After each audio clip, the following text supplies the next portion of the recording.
Neville Goddard, Feeling is the Secret is a small book that covers the art of realizing your desire. It gives you an account of the mechanism used in the production of the visible world. There is a treasure in it, a clearly defined road to the realization of your dreams. In the next few videos in this book reciting series, you'll discover your true inner self and potential from within. If you're new to this YouTube channel or haven't subscribed to it yet, please do so by clicking the red subscribe button below this video and pressing the bell icon so you don't miss any updates from our YouTube channel. So without further ado, let's jump straight into Chapter 1, Law and its Operation. The world, and all within it, is man's conditioned consciousness objectified. Consciousness is the cause as well as the substance of the entire world.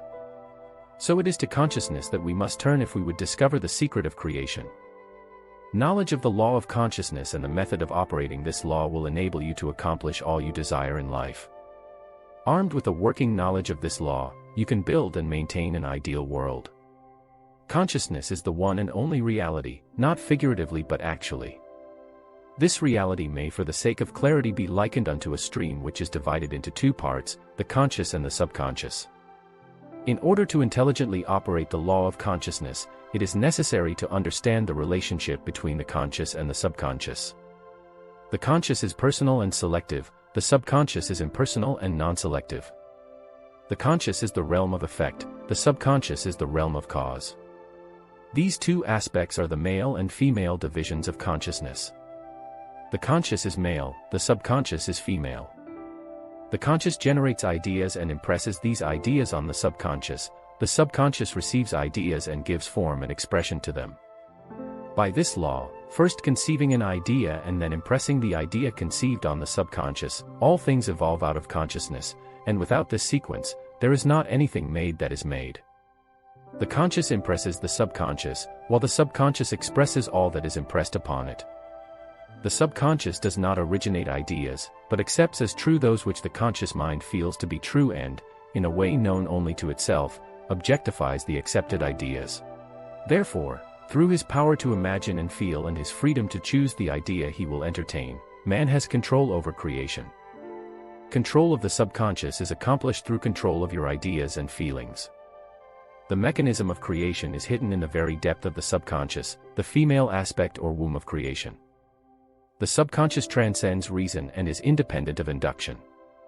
It contemplates a feeling as a fact existing within itself and on this assumption proceeds to give expression to it. The creative process begins with an idea and its cycle runs its course as a feeling and ends in a volition to act. Ideas are impressed on the subconscious through the medium of feeling. No idea can be impressed on the subconscious until it is felt, but once felt, be it good, bad, or indifferent, it must be expressed. Feeling is the one and only medium through which ideas are conveyed to the subconscious. Therefore, the man who does not control his feeling may easily impress the subconscious with undesirable states. By control of feeling is not meant restraint or suppression of your feeling, but rather the disciplining of self to imagine and entertain only such feeling as contributes to your happiness. Control of your feeling is all important to a full and happy life. Never entertain an undesirable feeling, nor think sympathetically about wrong in any shape or form. Do not dwell on the imperfection of yourself or others. To do so is to impress the subconscious with these limitations. What you do not want done unto you, do not feel that it is done unto you or another. This is the whole law of a full and happy life. Everything else is commentary. Every feeling makes a subconscious impression and, unless it is counteracted by a more powerful feeling of an opposite nature, must be expressed. The dominant of two feelings is the one expressed. I am healthy is a stronger feeling than I will be healthy. To feel I will be is to confess I am not, I am is stronger than I am not. What you feel you are always dominates what you feel you would like to be, therefore, to be realized, the wish must be felt as a state that is rather than a state that is not. Sensation precedes manifestation and is the foundation upon which all manifestation rests. Be careful of your moods and feelings, for there is an unbroken connection between your feelings and your visible world. Your body is an emotional filter and bears the unmistakable marks of your prevalent emotions. Emotional disturbances, especially suppressed emotions, are the causes of all disease. To feel intensely about a wrong without voicing or expressing that feeling is the beginning of disease, in both body and environment. Do not entertain the feeling of regret or failure, for frustration or detachment from your objective results in disease. Think feelingly only of the state you desire to realize. Feeling the reality of the state sought and living and acting on that conviction is the way of all seeming miracles. All changes of expression are brought about through a change of feeling. A change of feeling is a change of destiny. All creation occurs in the domain of the subconscious. What you must acquire, then, is a reflective control of the operation of the subconscious, that is, control of your ideas and feelings. Chance or accident is not responsible for the things that happen to you, nor is predestined fate the author of your fortune or misfortune. Your subconscious impressions determine the conditions of your world. The subconscious is not selective, it is impersonal and no respecter of persons, Acts 10 verse 34, Romans 2 verse 11. The subconscious is not concerned with the truth or falsity of your feeling. It always accepts as true that which you feel to be true. Feeling is the assent of the subconscious to the truth of that which is declared to be true. Because of this quality of the subconscious, there is nothing impossible to man. Whatever the mind of man can conceive and feel as true, the subconscious can and must objectify. Your feelings create the pattern from which your world is fashioned, and a change of feeling is a change of pattern. The subconscious never fails to express that which has been impressed upon it. The moment it receives an impression, it begins to work out the ways of its expression.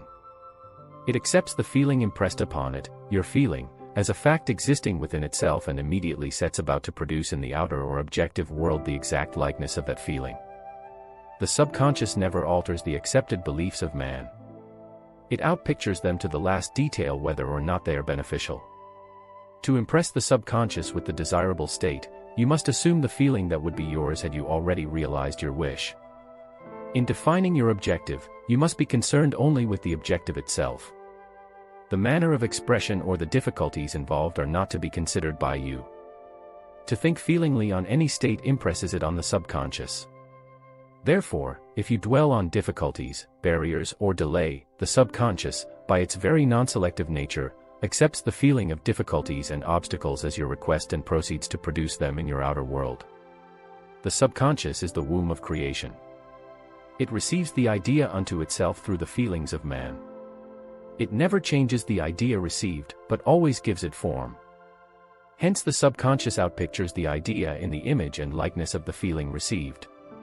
To feel a state as hopeless or impossible is to impress the subconscious with the idea of failure. Although the subconscious faithfully serves man, it must not be inferred that the relation is that of a servant to a master as was anciently conceived. The ancient prophets called it the slave and servant of man. St. Paul personified it as a woman and said, the woman should be subject to man in everything, Ephesians 5 verse 24, also, 1 Corinthians 14 verse 34, Ephesians 5 verse 22, Colossians 3 verse 18, 1 Peter 3 verse 1. The subconscious does serve man and faithfully gives form to his feelings. However, the subconscious has a distinct distaste for compulsion and responds to persuasion rather than to command. Consequently, it resembles the beloved wife more than the servant. The husband is head of the wife, Ephesians 5:23, may not be true of man and woman in their earthly relationship, but it is true of the conscious and the subconscious, or the male and female aspects of consciousness. The mystery to which Paul referred when he wrote, "This is a great mystery," 5:32. "He that loveth his wife loveth himself," 5:28. "And they two shall be one flesh," 5:31, is simply the mystery of consciousness. Consciousness is really one and undivided, but for creation's sake it appears to be divided into two. The conscious, objective, or male aspect truly is the head and dominates the subconscious, subjective, or female aspect. However, this leadership is not that of the tyrant, but of the lover. So, by assuming the feeling that would be yours were you already in possession of your objective, the subconscious is moved to build the exact likeness of your assumption. Your desires are not subconsciously accepted until you assume the feeling of their reality, for only through feeling is an idea subconsciously accepted, and only through this subconscious acceptance is it ever expressed. It is easier to ascribe your feeling to events in the world than to admit that the conditions of the world reflect your feeling. However, it is eternally true that the outside mirrors the inside. As within, so without, as above, so below, as below, so above, as within, so without, as without, so within. Correspondence, the second of the 7 principles of Hermes Trismegistus. A man can receive nothing unless it is given him from heaven, John 3 verse 27, and, the kingdom of heaven is within you, Luke 17 verse 21. Nothing comes from without, all things come from within, from the subconscious. It is impossible for you to see other than the contents of your consciousness. Your world in its every detail is your consciousness objectified. Objective states bear witness of subconscious impressions. A change of impression results in a change of expression. The subconscious accepts as true that which you feel as true, and because creation is the result of subconscious impressions, you, by your feeling, determine creation. You are already that which you want to be, and your refusal to believe this is the only reason you do not see it.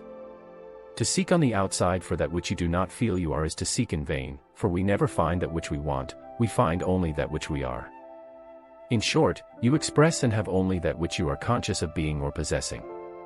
To him that hath it is given, Matthew 13 verse 12, 25 verse 29, Mark 4 verse 25, Luke 8 verse 18, 19:26. Denying the evidence of the senses and appropriating the feeling of the wish fulfilled is the way to the realization of your desire. Mastery of self-control of your thoughts and feelings is your highest achievement. However, until perfect self-control is attained, so that, in spite of appearances, you feel all that you want to feel, use sleep and prayer to aid you in realizing your desired states. These are the 2 gateways into the subconscious. So that's it for today's video. I hope you found it useful in your manifestation journey. If you have any questions or want to share your thoughts on it, please leave a comment below the video. Thank you for watching and see you in the next video.